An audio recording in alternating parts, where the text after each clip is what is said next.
Hello, ladies. Welcome to A Woman's Heart, where we uplift, motivate, encourage, and empower women. We are glad that you are joining us on tonight. Make sure you follow us on all of our social media outlets. That is Facebook, Instagram, Twitter, Tumblr, and please do subscribe to our YouTube channel. And also, ladies, make sure you ask your questions and leave some comments. Join in on the conversation. You are here to be a part of this sisterhood. All right, we'll be on shortly. Check out the website to awomansheart.com. Stay tuned. We're coming up next. Well, hello everybody. Hello everybody. Hello Hello. everybody. Hi. Tammy, you look cute. You like the little head thing. Yeah. Ladies, how y'all doing? Hi. Good. Everybody, welcome to another episode of To a Woman's Heart, where we uplift, motivate, encourage, and empower women. So tonight we are doing part 3 of the expectations of a woman. And I think tonight we should go a little bit deeper than we've been going for the last 2 episodes. Okay. Deeper? Right. Deeper. You know, I've been watching some things, like I was watching this series Say I Do, and but listening to conversations, and I've been hearing women talking about being perfect. You know, women expect to be perfect, and you can't be perfect. And then when you talk about relationships, the expectations of sex. Mm.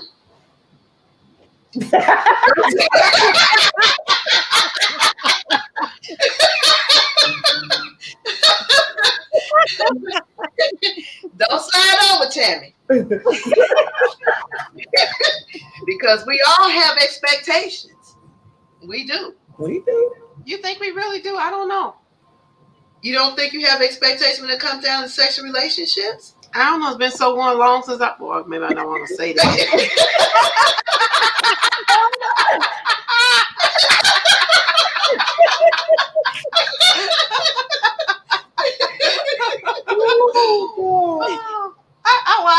I guess I really never thought about it. I guess when you put it like that, I mean, I'm sure I do. I just never really thought about it. Okay, so when you're in a relationship with somebody, when you get to that point, you expected him to know what your likes and your dislikes are. But that don't always work that way. Sometimes you got to school them sometimes. But why should you even expect that going into someone you've never even been? No, I'm talking about you when you already been in a relationship. You know, not a new relationship, but a relationship that you've already been in. There are some women that think that their mate should know what they like and what they don't like. Oh yeah, that is true. Yeah. That's true. But like you said, you have to school them. You know. I mean, I would think it'd be the same on the other side. You know, you have to ask questions. You got to speak up. Yeah, but what's your opinion? But sometimes they think that he can figure it out. You know, he'll figure it out. How you expect him to figure it out if you don't tell him? Right. Well, you know, when you're dealing with I was just talking to a friend of mine today about this. When you're dealing with that male ego, you know, you got to come in real gentle. Yeah, because you know. When most men think they putting it down, they doing everything, and you sitting there laying a dog rolling your eyeballs, rolling your eyes. I'm just saying. So that ego is a powerful thing for men when you talk about that. So you gotta be very careful about how you word it to your guy. So in a sense, if it was a factor, how would you approach that though in conversation? I think I'd started off with a positive. Right. I'd start off with a positive, baby, I really liked when you did whatever. That blew my mind. Can I make a suggestion? I was thinking I make a suggestion. However. Right. I mean, it might not be exactly like that, but, something to that effect, But you got to start off with a positive for sure. Then you need to figure out what the next step should be. But, you got to start off with a positive. I agree. I definitely think highlighting the positive, but I also think because the male ego is so sensitive, Yes. you got to know who you're delivering this message to. You got to know their temperament. You got to know, their feelings and stuff like that. But I think that it would be helpful also to. I find that a lot of times, if somebody is really into you, in particular your spouse, they care about what you think and how you feel. Right. So if you just tell them, I really like when you do this, they're going to do more of that because they know that it's something that you like. Right. So I would probably just highlight that. And then, I think that they'll over time do less of the other stuff that you don't like because they'll be so focused on what it is that you like and seeing how it is that you respond to that. They're going to do more of that. Well, hopefully you have a spouse or a significant other that does it. But you have some men that you can tell them that, and they, no, it's like You go over their head. Yeah, because they think that they so skilled and so good and at that what was they're my doing. point. Yeah, at the top. Yeah. That You can't tell me, right? I'm working this. This is what I'm doing. Right. But it ain't always that way. So you in this darkness, and like you said, your eyes is like, bruh. Right. It ain't happening. In the back of your head. Exactly. Right, exactly. Could have had a V8. No, I'm just So true. So true. So true. That is true, but it's real though. It's very so real. how long do you how long do you think you can put up with that as a woman though? Well, Not long, child. Not long at all. Okay. I don't know if I would say that. I agree. Let's rephrase it. How long can you endure? I agree with what Tammy said. I think you have to know your partner and vice versa. Like you have to kind of know each other. And what I've learned in my experiences is that you, like Mama said, I start off with a positive, hey, blah, blah, blah, blah, blah. Maybe we should try doing blah, blah, blah, blah, blah, to try to switch it up. That's what I say have worked for me in my experiences. So that's what I would say. If it's just, now, if you just want to be like real about it, and it's just like somebody you friends with benefits with, you have the obligation to cut that off if it ain't giving you what you need. Right. But you know what? And reason I say that, I brought this up because we as women, we think there's certain topics we shouldn't talk about. And this is funny because, again, I was talking about this earlier today to a friend of mine.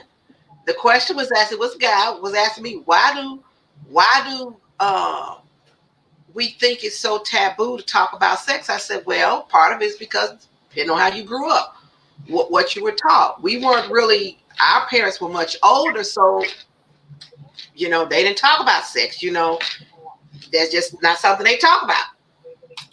So you have a lot of women I don't know what kind of talk men get, but maybe they got more than what I got. But what you get. Because y'all sex talk was for the birds.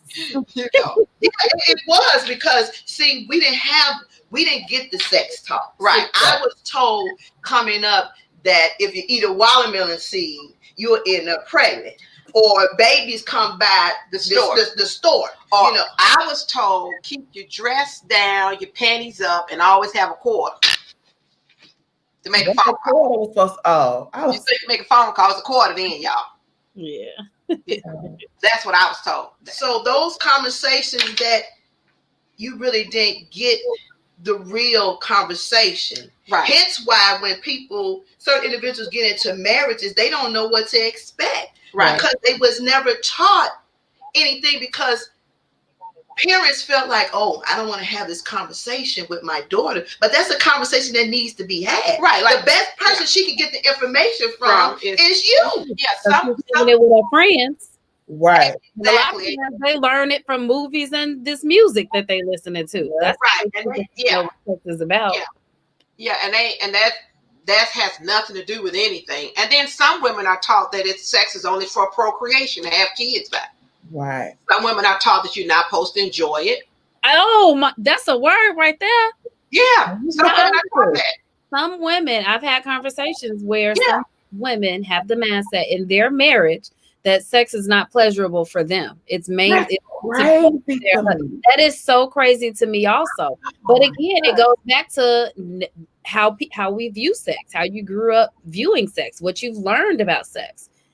I mean, it's just a duty. Like you're a duty. It's a duty. It's a duty. Exactly. And that's exactly the right word for women. Some women have been taught that it's a duty. Yeah. And that's very sad. But don't you think when you talk that it's a duty, this is why some marriages dissolve? Because absolutely, you know, it's also another reason why some men go outside their marriage. Because they can tell, like, whether you're really in it or interested or in it or not, or when you're just doing it, they can tell. It's not like passionate. It's no passion. It is a duty. It's a task. And although those of us who do enjoy a healthy sex life, it still can be a task because we will never be able to do it as much as they want it. So it does become a task. But imagine doing it without any pleasure, for yourself. It's probably so much more worse. So a comment was made: if a man loves you, he is going to please you. So what do you think about that? I would say hopefully. Well, but I mean, yes and no. No, because I mean, his please and your please could be two different type of things. Unless we've had that type of conversation to be like, okay, well, I know you did it like this, but I like it more like this. Yeah. You know what I'm saying? So I think that's a conversation too. And I think that's a part of a healthy conversation. Because even like on the man's side, like, I'm sure he has things that he would prefer that, his partner would do. And maybe you're not doing that. You know what I'm saying? So it's healthy for him to communicate, say, hey, look, what you're doing, I don't really like that. That doesn't feel good to me. But me as a woman, I may think like, I'm doing my thing. You know what I'm saying? True. He could be rolling his ass.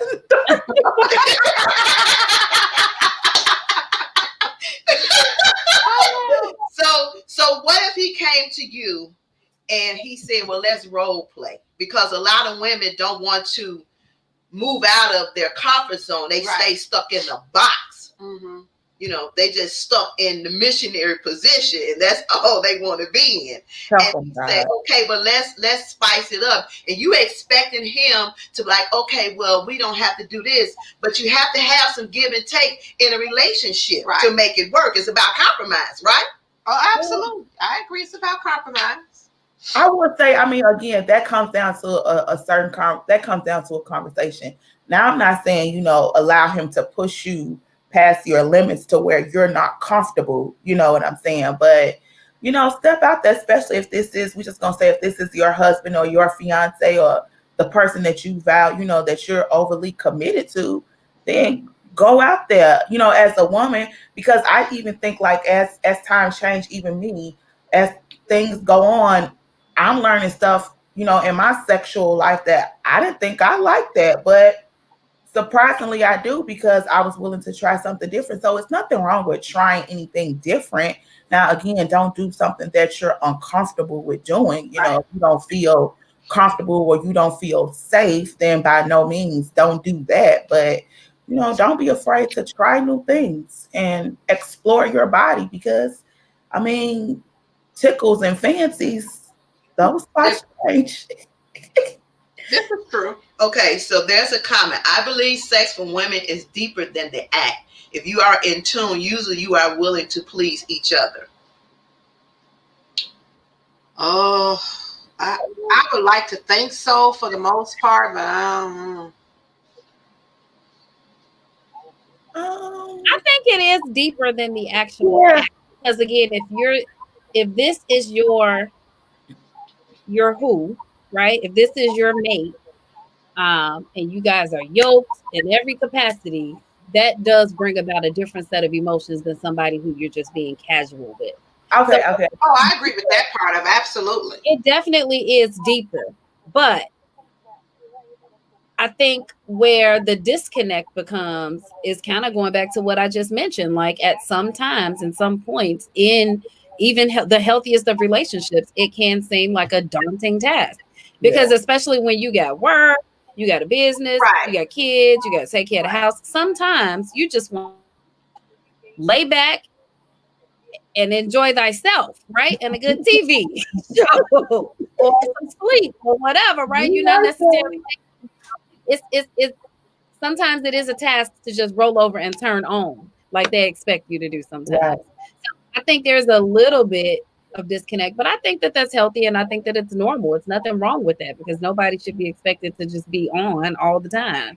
So I don't know, although it is deeper and you do want to do what you need to do to please your mate and to, because if you're in a married situation, like I am yours, you are mine, right? I shouldn't necessarily be able to tell you no, but I want you to be able to respect that sometimes my no is valid. Understandable. I agree. Tell me what I call it is when you're not 100% in the mood, it's called taking one for the team. That's what I call one for the team. Sometimes, like you said with your mate, sometimes you just gotta take one for the team and you don't always want to. Now, sometimes I do agree. Like you have to respect my no, let's reconvene tomorrow. Yeah. But some days, I remember my pastor told me when I was in marriage counseling, he was like, you can't have too many headaches and you can't say no too many times. You know what I'm saying? I was like, well, if we got a lot of stuff going on, sometimes it's going to be a no. Yeah. Now, I'm not saying give him a no like 3 days in a row. Now, you probably pushing it a little bit then, but. I just think the difference is for women, it is emotional. And if we got a lot of stuff on our mind and a lot of stuff going on, that emotional aspect, I can't connect. Me, I'm just physical, right? They can shut off everything that they got going on. Absolutely. Absolutely. And go for the gusto. They in for that one thing. They looking for that pleasure. That's it. They just want that pleasure by any means necessary. You understand what I'm saying? But I also think it's all about your delivery, how you say what you say. Because some women in relationships, he was like, babe, I feel like, can we? You know, I don't feel like that tonight. Yeah. Ooh. You know what I'm saying? And that's the reaction that they get. True.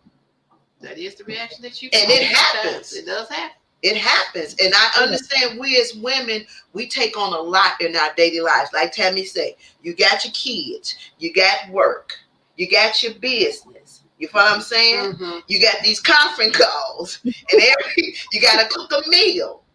You follow me? And he don't have to do all that stuff, but you do as the woman of the house. Right. It takes a lot, right?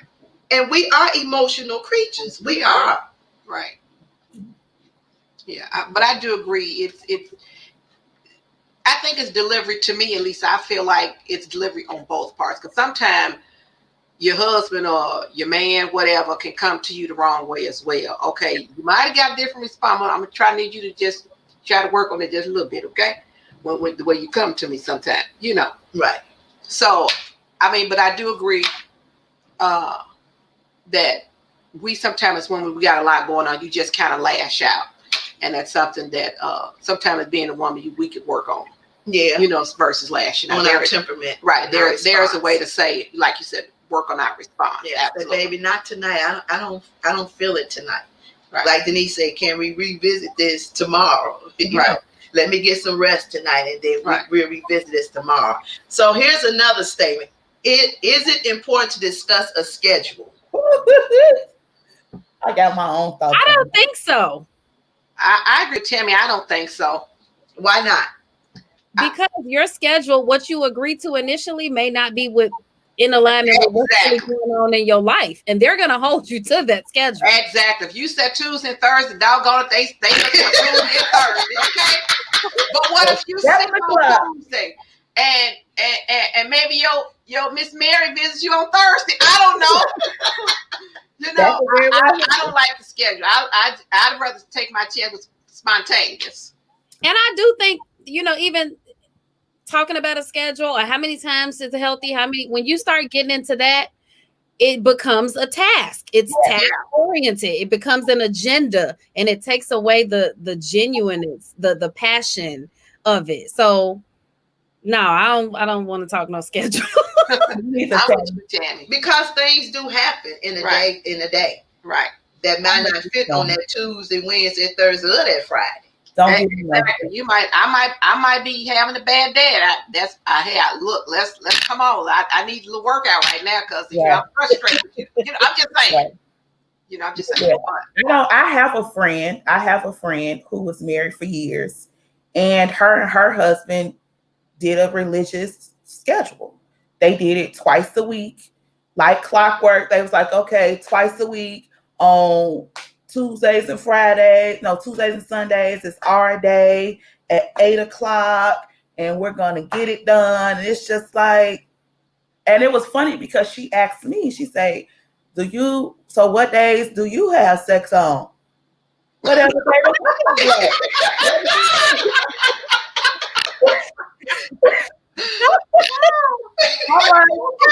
we don't have a set schedule. Like, if he blow on me sometimes the wrong way, it's on and popping. It's not, we don't have no set day to be like, because I'm with you, Tammy. At that point, it's like, okay, what if today Thursday and I know Sunday coming up? Oh, now I got to make sure I do it with him on Sunday. At 8:00. Who wants to do that? And like I said, Brian has a very different type of schedule, right? He's always had a different type of schedule since we've been together, but you just kind of make it work. Like you get it in, you fit it in there. Right. Sometimes, you may go a week, maybe just because, like Tim's, life happens. You got kids, and if you got church, and you got work, and you got maybe his mama sick and your mama sick. So all the time it's not, but don't hold yourself to no schedule. Yeah. Right. Get it in when you get it in. If you walk past him and he say, "Oh, you looking good," and you feeling it, go with it then. You know what I'm saying? Listen, on Tuesday, and you're gonna put a time on it. Well, see, I was thinking that, but I wasn't gonna say it. I'm like, okay, it's bad enough you scheduled it on the day, but you scheduled a time too. I promise y'all, they had it on a day and a time. Okay, so here's the question, because that just took me. So it's on a Tuesday. I done had to work mandatory overtime. I don't get off until 7:00. It take me 30 minutes to get home. My sexual activity is scheduled on the alarm for 8:00. How is that supposed to work? Yeah, I guess he felt like you better come in the door ready. You better come in the door ready, taking off your clothes. 8:00, it's going down. Because he's been at home, he's ready. Right. It's going down at 8:00. He's ready. He's like, it's 8:00. So, right. I never discussed with her like past that. Because I'm like you. Like the fact that we've got a whole schedule going on, and then you put a time stamp on it, like it's payroll, like we got to have it by a certain time. Right, that's good, but that's a good analogy. Good analogy. It is. I like that. Like that kind of threw me into something. I was like, I don't want to do that. But you know what? I think the even crazy part, I think there's a lot of men and women out here that are like that. Though. Now, if it works for you, if it works for you, do what you do. But it's just, what happened if it hits you on a Wednesday? What if you get horny and you want some on Wednesday? What you supposed to do? Right. Just squash it? I don't know. When you get the opportunity to go, tell me like, hey, Right. But he might tell you, it ain't my day. It ain't our day. Then you going to be mad. Nope, gotta wait. Right. But that's what I'm saying. And it's vice versa. What if he's feeling, a little frisky, he might want some on Thursday. That's just, I don't know. It's just crazy to me. But again, do whatever works well for you and your spouse. Right. But the more spontaneous, the better. Because to me, you have more fun then. You enjoy it more then. Oh, I agree with that. I definitely agree. It's pleasurable, not just for him, but for you too. Right. It's, the excitement. Like, you could very well woke up today like, oh, I'm not going to have sex today. And then next thing you know, It's on and popping. Right, you rolling around in the pantry. Yeah, I agree. I think, like you said, if it works for them, maybe, I mean, I can see that it may work for some people because some people it gives them something to look forward to, Right. right? Oh, okay, like vacation, right? Look forward to this vacation. I don't want no schedule. Those days, and that's the time that's safest for them. So if it works for them, but as for me and my house, Right. I'm with you on that. As for me in my house, I'm with you. Right. I'm with you. Okay, so as another statement, example, how many times per week? How many times whatever, however many times it works for the both of you. You know, Right. whether that be one, whether it be five. Some people have high sex drive, just depend on what your drive is, you know. Right. yeah, that's true. Yeah, it's just I think it depends because sometimes you can go like, to me, like healthy for me is 3 to 4 times a week, right? For me, that could be healthy. You know what I'm saying? For somebody else, once a week is good for them because maybe they got a lot of stuff going on. I don't really know. Again, I think it goes back to how, what your schedule is like, how busy, are you out? And then you also have to remember too, I'm going to speak for me too. I have a daughter. Tammy, I know you have kids. So sometimes that's a challenge too, you know? Yeah, when you have kids and they're younger, that's a challenge. Right. And you have to make sure, like, even if trying to razzle dazzle, maybe the kids are still woke. So now you got to be quiet and then you got to listen for them. Then what if they trying to walk to the bathroom and they want to why y'all in the room with the door closed? Yeah. That's like a whole nother fiasco. You know what I'm saying? And don't, you try to wait late at night when you think they sleep and they really not sleep, Yeah, that's for you. Okay, well, how about this? How about some individuals married or fiancés and they living together and they have kids in the bed with them? Oh no. I don't know. That's a no. But there are some people who have children. Oh, I know there are them. some, and I don't know how they doing that though, because I don't even understand how I couldn't even get in the mood like that. I don't know. I just can't even imagine that. You better put little Arthur out that bed. Right. That's just that's just wrong on so many levels. And again, listen, I do have a friend. You got a lot of friends, Chad. But I do have a friend. I love her to death. She's the sweetest thing since sliced bread. I love her so much. But she's like that. First of all, she was a first-time mommy, right? So she had like that first-time mommy syndrome going. Oh, he got to stay in the room with us. I got to hear him. I'm like, girl, they make baby monitors for that. That baby crossed the hall to that baby's room because I had to learn the hard way like that. When Zaria was a toddler, we didn't have an air conditioning like in her room or something, and we only had one in our room. So she was in our room a lot. So go to your point, Mama. Like it made it extremely hard. We had to thank God we had 3 bedrooms. So we had to always go down to the other guest room to take care of our business because we was in our room. And it's just like we got to get her out of here because I don't want to always go down to the guest room. But I want to lay right here in my bed. So take it from me. Don't let them babies sleep in your bed. Put them in their room. They'll be all right. I agree. That'll be all right. Yeah, that's just Here is another thing that's taboo and it's conversation a lot because people feel like you go to church, you a Christian, that these type of conversations shouldn't exist and you shouldn't. We already know about fornication. It's a sin. We get it. We know all that stuff, but we are adults and we gonna do as being adults. But it doesn't take away from us being human beings neither. exactly, absolutely. You understand that we're still human, Right. and if you've ever done it once, It's like a potato chip. You can't stop it just one. exactly. So it's hard to cut that off Just saying. and pull back from eating those chips. Exactly. And we might as well be honest with it. So we can't. I just ate a whole bag myself, but I can We can't cover it up like, okay, we can't have these type of conversations. That's the problem right now. Right. And that's the reason why we have a lot of teenage pregnancy. We have a lot of stuff that's going on that kids are experimenting because we as adults Right. don't want to have this type of conversation. And you should.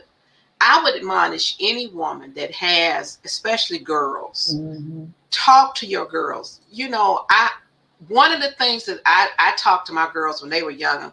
Now, of course, they didn't like it, especially Cherie, because she used to stick her hands in her ear through that. Like, she didn't want to talk about it, but I didn't either, Mom. but I just felt very passionate because I didn't want them to go through what I went through.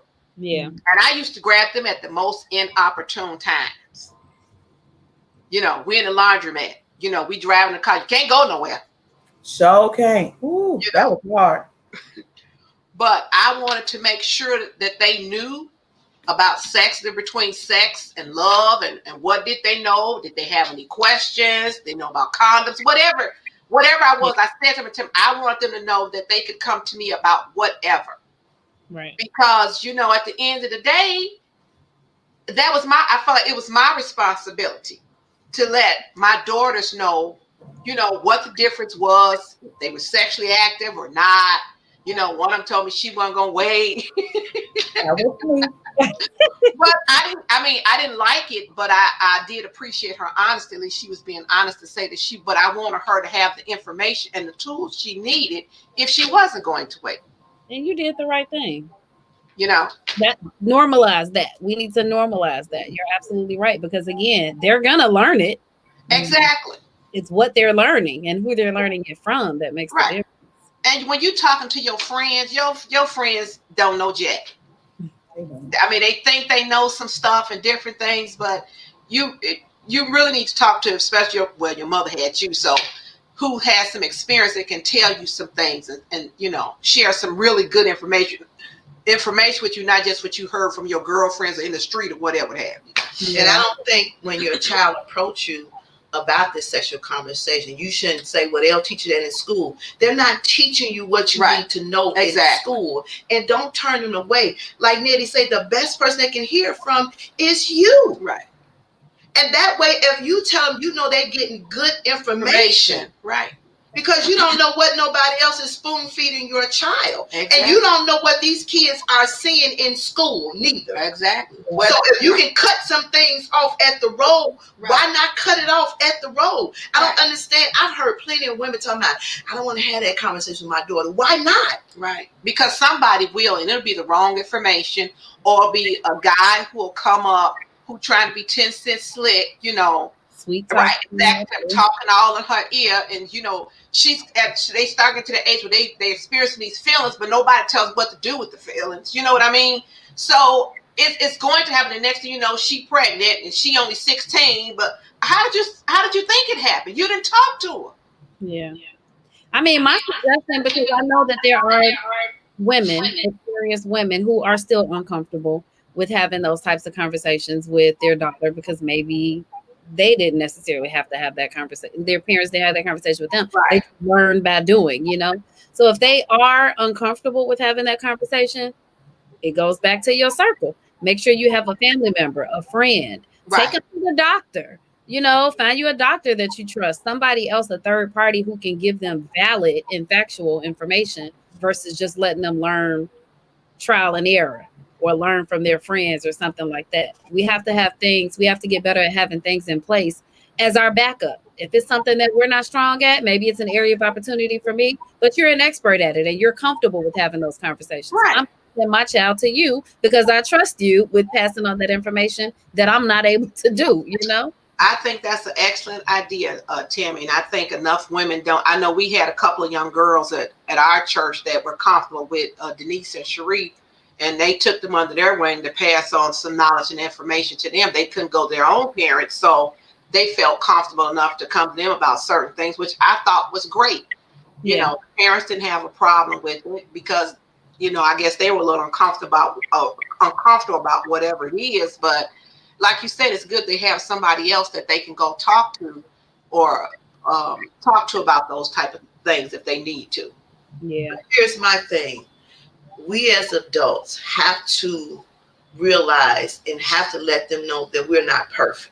Exactly. And in our growing up, we made some mistakes. Absolutely. You know what I'm saying? Absolutely. So you can't just make them feel bad about things when they're approaching about certain concepts, because sometimes these girls get love mixed up in sex. Yes. And because you're having sex Don't mean doesn't mean it's love. Right. And so they need to know that difference Yes. of what's going on. Because I didn't get that conversation. Now, my great aunt, she talked to me about sex. But when she told me about sex, She can't say it on here. I can't say it on the live stream. Yes, you can. You can just use the word. Kissing is close to effing as Like, yeah. So Yeah. that was my sexual conversation. And let me tell you, it took me into my 30s before I even understood what that meant. And I had 2 whole kids by that time. Almost, they were grown at that time before I even understood what that meant. For years, I had no clue what she meant. Say it again. Kissing is close to what? Effing and effing as farting is to essing. As oh, far as wow. So Yeah. so in a sense, she said, if you kiss, you would do that, and if you fart, you're gonna do number 2. How profound. yeah, very profound. It is profound, but when she's telling you this information, it don't register. It The didn't sponge is register. still dry. Ain't no Exactly. water getting in the sponge. Not at all. It went like shoom. It's For me. like over your head. And she used to say the craziest things. But when you got older, as you thought about them, they made sense. But that was their way of having the sexual conversation. Yeah. But now that we have evolved into modern times, Right. we should be more open Right. to talk about it. But it's so taboo. Soon as you mention the word sex, some people just cringe at just the thought of You the can't word. even say they can't even say sex. They have to say, you mean the S word? Oh my God. You know, like I said, some women, some men can't even say sex. They just the S word, or we don't say that. We don't call it that. Well, what do we call it? What is it? If you don't call it sex, then what is it? I mean, God made it for us to enjoy. I agree, but I mean, I understand. Go back to one action they said, we know about fornication and all that, and we know that sex was meant, for the enjoyment, between your marriage or whatever. But don't act like it's taboo. Now I would agree. I did have to have a talk with Zaria.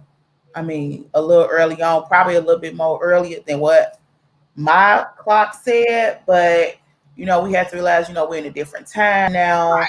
You know what I'm saying? Things are way more exposed than even when I was younger, because I don't think mama had the sex talk to me till I was about 12 or 13. I mean, I started chopping it up with Zara when she was like 9. No. And I'm like, this is too early, just because of things that she was exposed to in school and things like that. And then she started like asking questions. And so now you got to give her the tools. I give her a little bit, a little bit by a little bit. But now, I mean, I am appreciative that my mama gave me the sex talk. But now I go a little bit further. I check in with Zaria like once a week, like, okay, how are we feeling? Are you feeling certain things and, things like this? Know that it's natural, stuff like that, because they don't know, what I'm saying? She's trying to figure it out. She don't know what's really going on. She's getting larger breasts and she like, what's going on here? Why is one like this and one like this? She doesn't know. So I we have to, make it comfortable, make it a very comfortable environment, which is what I did. That's what I did. I tried to make it as comfortable for her as possible. When my mom had the sex talk with me, I was just like, girl, I don't want to talk to you about this. Yeah. But in the long run, I was appreciative that she wanted to sit down and be like, hey, this is what it is. This is what sex is about. And even now in my adult age, I think we have healthy dialogue about what sex is, and stuff like that. Before we got on here. Right. About, healthy sex dialogues and stuff, because it is important. You know what I'm saying? It's nothing bad. And like you said, it's nothing wrong with enjoying sex. I think God put it here for not just for men to enjoy, but Absolutely. for boy too. You don't think Adam was happy when he saw Eve? Right. He was ready to snatch. Okay. I think my mother, her conversation, she would talk to us like it was more self-awareness. She talked to us about like how we presented ourselves, like not being a fast girl, not, having your Booty out. breast right. She talked to us about sex, but it was more in a self-awareness type way. Like what you have is powerful and you don't want to just go out flaunting it and giving it to anybody. She also talked to us about like the safety of sex because as it relates to like sitting on men's lap.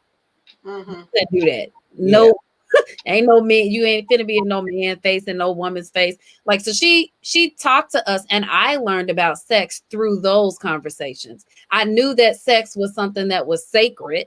I got that message loud and clear. I knew that sex was something, to be shared between two people who loved each other. I got that message loud and clear. And the message that she did give that resound was whatever I have to offer as it relates to sex shouldn't be given just to anybody. Right. Oh, absolutely. The conversations that we had. I do wish that we would have had more conversations about like healthy sexual boundaries and maybe my body parts and stuff like that. She was very stern on like self-awareness, and this is what you do when you're with somebody and you love somebody. This is not just to be spread across. So I appreciate that aspect of it too, because that's necessary. Okay, so there's a comment. Does your conversation about sex include oral sex? So who your kids?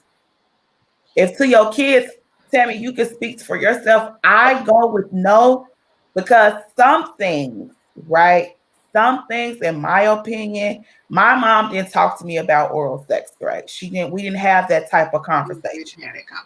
Right. Okay. Now she did give me like, good, solid information, but oral sex, no. I am not going I'll tell her the safety of it. You know what I'm saying? Like Tammy said, we're not gonna go all off into, you just don't be out here. Right. I want to try to be respectful for Facebook live stream, don't be out here just putting it everywhere. Yeah. But you know what I'm saying? I'm not, and it's mothers that are, I'm not. For me, that is going to have to be a trial and error for her. Right. But I think that we have to teach our girls to validate themselves and understand their self-worth. Oh, I agree with that. Right? And so I think what's being said here, because it is a normal thing for them in this day and time. Right. Yeah. It is. They consider it as a regular part of sexual activity. Right. And they have these cell phones and they have they can watch YouTube, and some of these younger kids even are able to get into some of these porn sites. You know what I'm saying? And they see some things in the house with their mothers, their fathers, their mamas, boyfriends, and all this stuff. So some of these kids are learning sing on, they see on sight. Right. And so this is where but then again, it piggies back to the conversation. Right. And then you have to know your child. You have to know the surroundings in which your child is in. And I tell parents all the time, you have to pay attention. We have to educate ourselves as parents. As times change, we need to learn different things. Right. Whether you want to be on social media or not, you need to be on social media. Every app there is out there. You need to know what's going on, because what you don't see, they're getting it from somebody else. Right. Some things you can cut off at the crossroad. Yeah. And teach them how to appreciate them for being the woman that they are. Yeah. And don't be like a revolving door. One man come in, another man come out. Right, absolutely. Well, I would agree with you there, but I thought she was more so. I do, I will, like I said, we'll go, we have conversations about sex in general, because like you said, it's right. I even see somebody said that oral sex isn't considered sex from what they've heard from the younger generation. Sex is sex to me.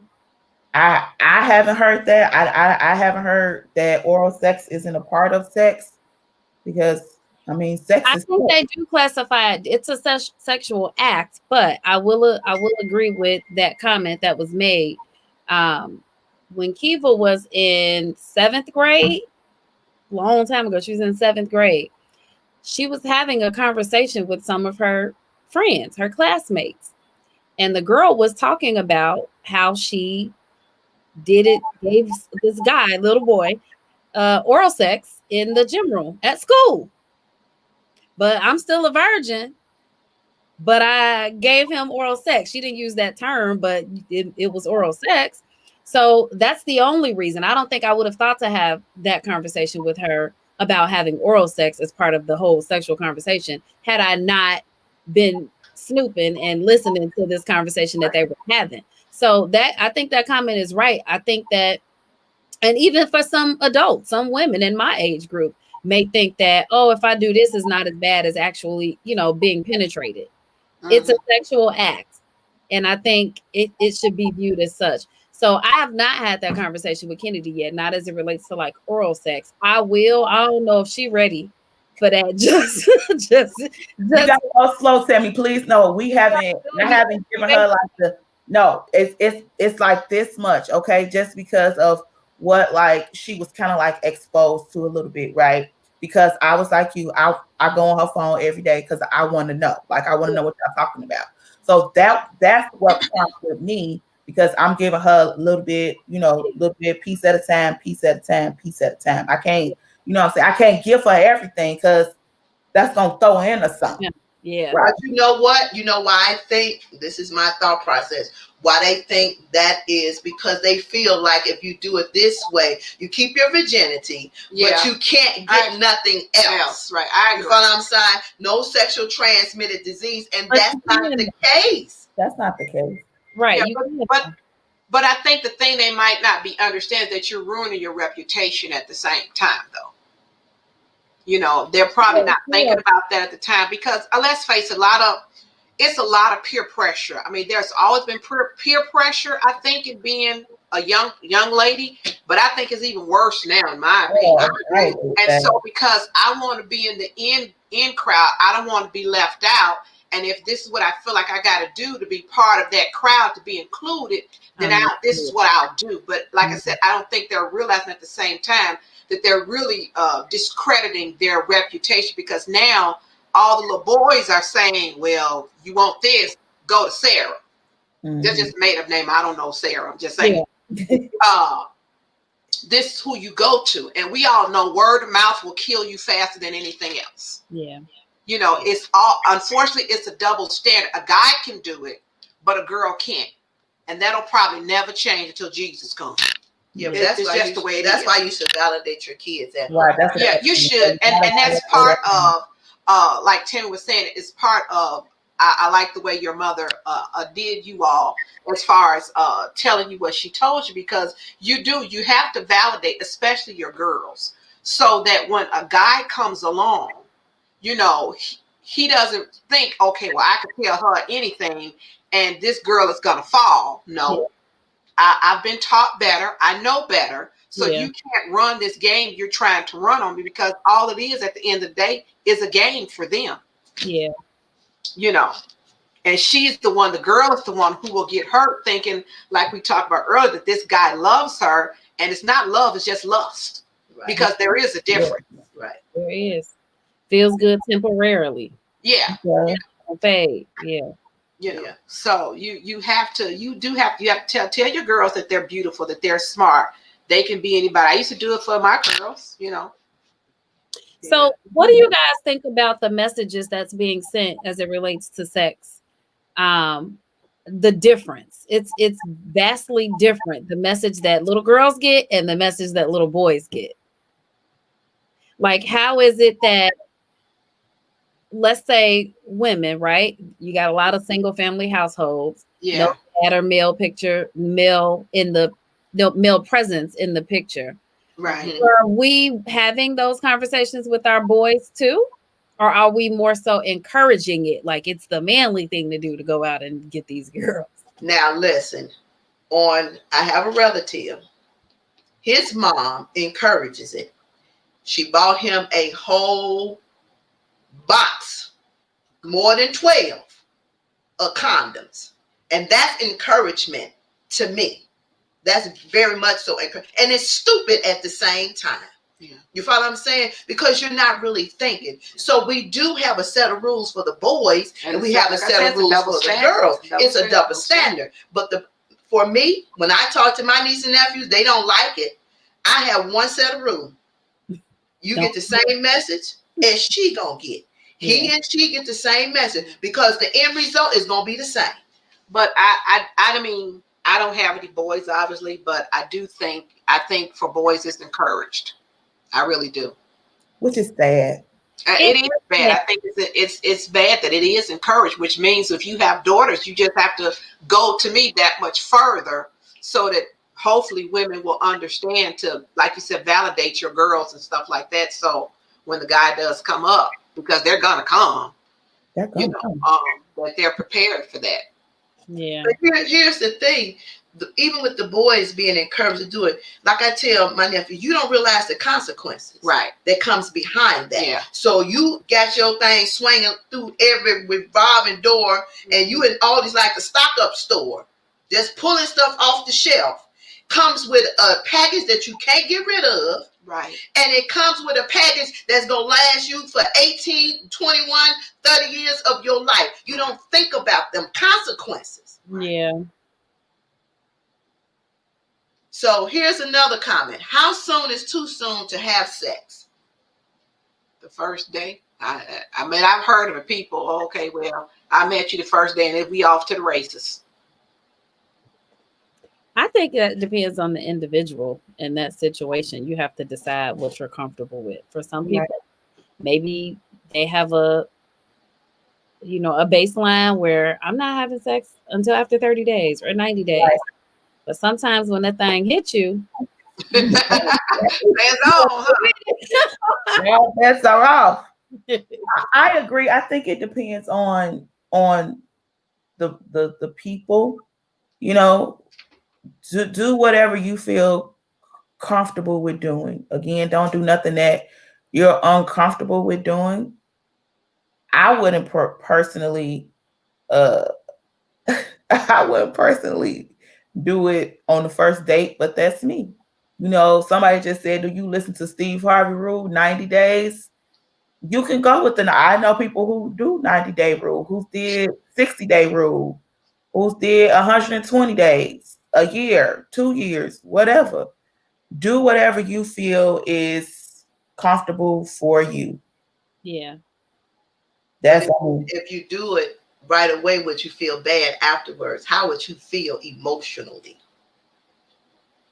You probably talked to the wrong person. I don't know if I could do that. I just met you. I don't even know you like that. You could be a serial killer or something. I don't know. I don't know what you got either. I mean, you can have anything. How do I know that? Right. I'm just saying that's what me though. That's kind of I'm sorry, Tammy. But if you're still alive afterwards, how do you feel? I don't know. Knowing me, I'm just different. I couldn't do it. I don't know if you like that. No. I mean, I guess you could feel as best as one could feel after they have. I mean, that's what you choose to do. If it's all that for you, I guess. But I'm just saying, for me personally, I couldn't do it because I know me. One day I don't know you like that. Yeah, I don't think I could do it either. It wouldn't be as enjoyable for me because I'm an overthinker and I would be thinking about those things. What if he's like this? What if he gonna do this? What if I got this? It wouldn't be. So I would probably just try my best to steer clear of that situation because I would be thinking the whole time and it wouldn't be an enjoyable situation for me anyway. So, but like we talked about last week where you said some people did do that upon meeting somebody and they ended up together for a long time. So I just think go with what, like you said, go with what feels best for you. Go with what you feel. That's what floats your boat. Float on. Right. Because in reality, even like back then, how they used to say, oh, we wasn't together for a long time. We got married, and a lot of us have been married 50, 60, 70 years. So it's not that it's impossible. Yeah. You know what I'm saying? I think now we have a little bit more to be concerned with, to be worried about, just because you just don't know people. You got all type of STDs, and people sleeping with other people. You slept with Earl, Keisha last night. Now you at my house, And I'm like you, I'm overthinking too. I'll be thinking like, who was he with last night? Because I wasn't talking to him, you know what I'm saying? And no, but that's me personally.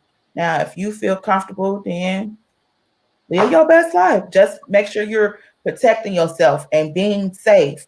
You know what I'm saying? Make sure you don't feel uncomfortable. Make sure that you feel safe. And if you feel unsafe, then, you know, get out that situation, text a friend, whatever. But if you feel comfortable with it, then go for what you know. Said text a friend. Right? Text a friend, 911. You know, I'm just saying, just to kind of, you know, remove yourself from that situation. If you know, because you can go into that thinking you're comfortable, and then later on down the line as to progress, maybe you're not so comfortable. Because at the end of the day, all people don't take no as no for no as an answer. Yeah. You know, when you've gotten that far. So that's why I say, you know, do what you feel comfortable with, but steer clear. I'm with 10. Try to steer clear of that. All right, ladies. Well, we went a little over, but that's okay. It was a good conversation. And I hope that we talk to our daughters. I hope that this conversation has created an avenue where you can open your dialogue and have that conversation with your daughters, because it's important to share with them things, and it's best to come from you versus anybody else. And I hope that we've learned some things about ourselves as we go through this process and talking about the expectations of women, because we just need to have a conversation. It's time. We go through things and nobody want to talk about nothing. They just want to keep it all to themselves. Or we can't talk about that. We can't talk about this. And it's time to just talk about it, to heal and move on. That's what it's time for. So I thank everybody for tuning in. This was part 3 of The Expectation of a Woman. Next week, we will be back for part 4. Now, we went a little deep tonight. I know. We're going deeper next week. I know we're going deeper next week. I know it's a little shocker for some people, and some people may feel like, you know, y'all having this type of conversation. Yes, we're having this conversation. We're having it. It needed to be had. It needed to be had. And it's the time to have it. Absolutely. There's so much stuff going on with young girls and young boys and young mothers and everything else out here. We need to have these conversations. Absolutely. And they're very important. So I do thank everybody for tuning in. Make sure you subscribe to all the social media outlets. That's Facebook, Instagram, Twitter. And subscribe to the YouTube channel and check out the website. Next week, invite a young lady to be a part of the conversation. Let's dialogue. Let's talk about something. We're going deep in this thing here. Deep. All right, hold on, ladies. Well, that concludes another episode of To a Woman's Heart, where we uplift, motivate, encourage, and empower women. We do thank you for joining. Don't forget to follow us on all of our social media outlets. That is Facebook, Instagram, Twitter, Tumblr, and please do subscribe to the YouTube channel. I'm asking that every woman would invite a woman. Wednesdays, we will be back at 7:30 having conversations. On Tuesday at 7:30, we are highlighting women in business. And please do check out the website, toawomansheart.com.